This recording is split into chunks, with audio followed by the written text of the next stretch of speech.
Bismillahirrahmanirrahim.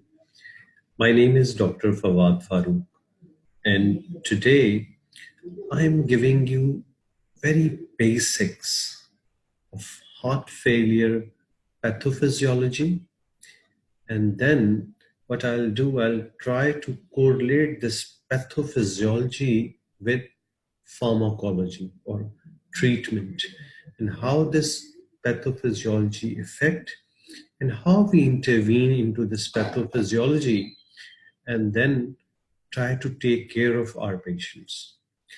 Now, for that understanding, I would like to share this slide. This is very important to understand.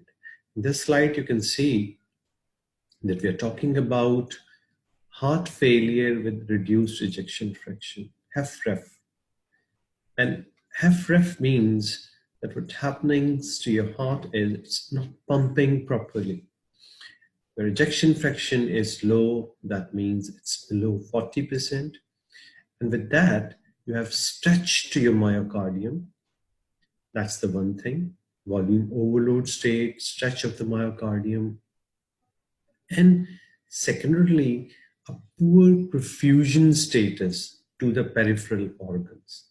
And these both things, now you can see what's happening in your pathophysiology, that both of these things have led to, firstly, increase in natriuretic peptide that you may aware of, BNP levels increase. And now it has a lot of room in diagnostic. And in next session, I'll tell you about that BNP, pro-BNP, anti-pro-BNP, what are the differences, how they are formed, and what are their applications, which really talk of the town or need of an hour to know how to utilize that beta natriuretic peptide in diagnosis, management, prognosis, treatment strategy. But today, since we are discussing just pathophysiology, so you can see what's happening is that natriuretic peptide, which is released from the myocardium,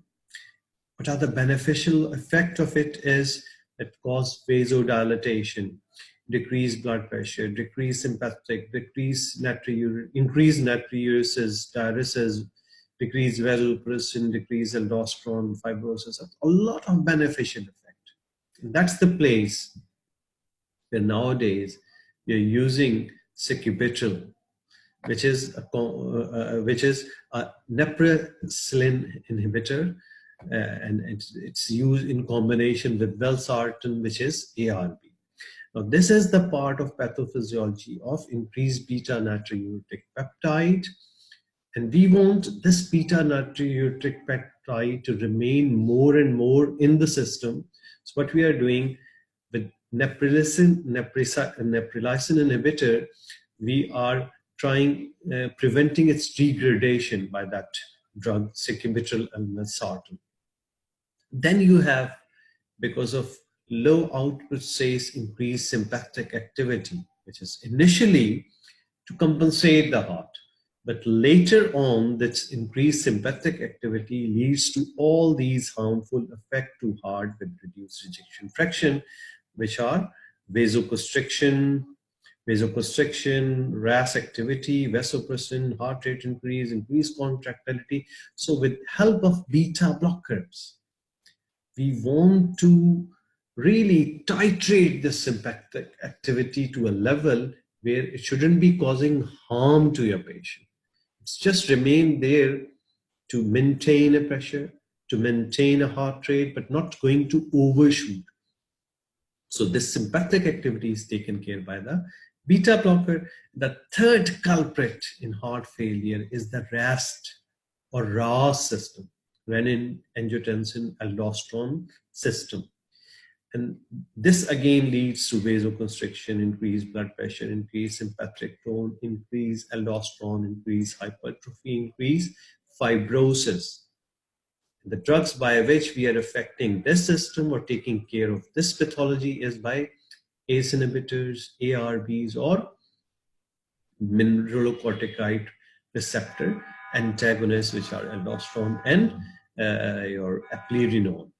So these three combinations of drug And now we have the sacubitril valsartan combination, which is an ARB and a drug which is causing degradation of neprilysin, so leading to more and more awareness of beta natric uritic peptide.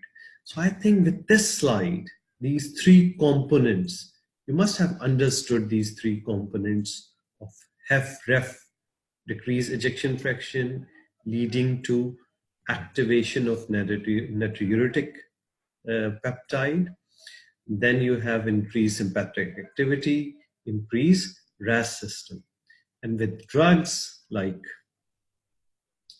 beta blocker, ACE, ARB, MRAs, and now sacubitril valsartan combination, we are trying to take care of all of these three pathological systems.